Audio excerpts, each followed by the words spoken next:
Hi குட்டிஸ், எப்படி இருக்கீங்க? விடுமுறை எல்லாம் எப்படி போகுது?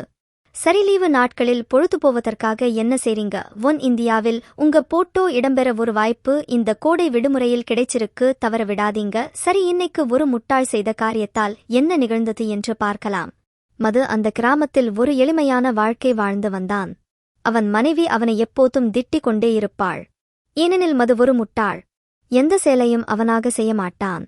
ஒருவர் சொல்வதை அப்படியே கேட்டு செய்து விடுவான்.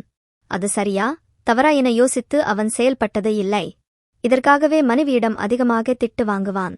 ஒருநாள் அவனுடைய நாய் இருந்த ஒரு பழைய கூண்டில் முயல் குட்டி இருந்ததை பார்த்தான். அதை பெரிதாக அவன் பாதுகாக்கவில்லை என்றாலும் அதற்கு தேவையான உணவை தவறாமல் கொடுத்து வந்தான். அதற்கு மனைவி அவனை திட்டதான் செய்தாள். ஒருநாள் மது அந்த முயலை தூக்கிக் கொண்டு நகரத்தில் வலம் வர, அங்கு ஒரு இடத்தில செல்ல பிராணிகளுக்கு போட்டிகள் நடைபெறுவதை பார்த்தான். முட்டாள் மதுவிற்கு தானாக ஒரு யோசனை வந்து தனது முயலை அதில் கலந்து கொள்ள வைத்தான். சும்மா ரோட்டில் போறவனுக்கு அடிச்சது யோகம் என்பது போல அந்த போட்டியில் கலந்து கொண்ட முயலுக்கு பல விதங்களில் பரிசுகள் குவிந்தன. அவற்றை எடுத்துக்கொண்டு வீட்டிற்கு சென்றவனுக்கு இன்னும் அதிகமாக திட்டுதான் விழுந்தது.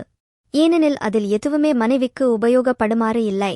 இது ஒரு பக்கம் இருக்க, முட்டாள் மதுவின் முயலை பற்றி ஊரெல்லாம் பேசத் தொடங்கினார்கள். ஒன்னும் செய்யாமல் பெரியளவில் ட்ரெண்ட் ஆனான் மது.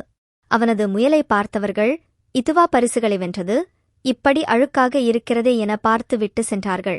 மதுவுக்கு அதிர்ஷ்டம் விடாமல் அடித்தது. எங்கு சென்றாலும் பரிசுகளை குவிக்க ஆரம்பித்தது அந்த முயல். ஆனால் எதுவும் பணமாக இல்லை. சான்றிதழ்கள், மெடல்கள் மட்டுமே கிடைத்தன. இப்படியாக இருக்க மதுவின் நண்பர்கள் அவனை காண வீட்டிற்கு வந்தார்கள். முயல் இருக்கும் இடத்தை பார்த்துவிட்டு, என்னடா இப்படி அழுக்கான உடைந்து போயிருக்கும் நாய் கூண்டிற்குள் விட்டிருக்கிறாய்? முதலில் முயலுக்கு நல்லதாக ஒரு கூண்டு வாங்கலாம் என்று ஒருவன் சொல்ல தச்சனை தேடி செல்கிறார்கள். இருப்பதிலே நல்ல மரக்கூண்டாக முயலுக்கு வாங்குகிறார்கள். தச்சரிடம் வீட்டுக்கு அனுப்புங்கள், நான் பணம் கொடுக்கிறேன் என்று சொல்ல அவரும் கொடுத்து அனுப்புகிறார்.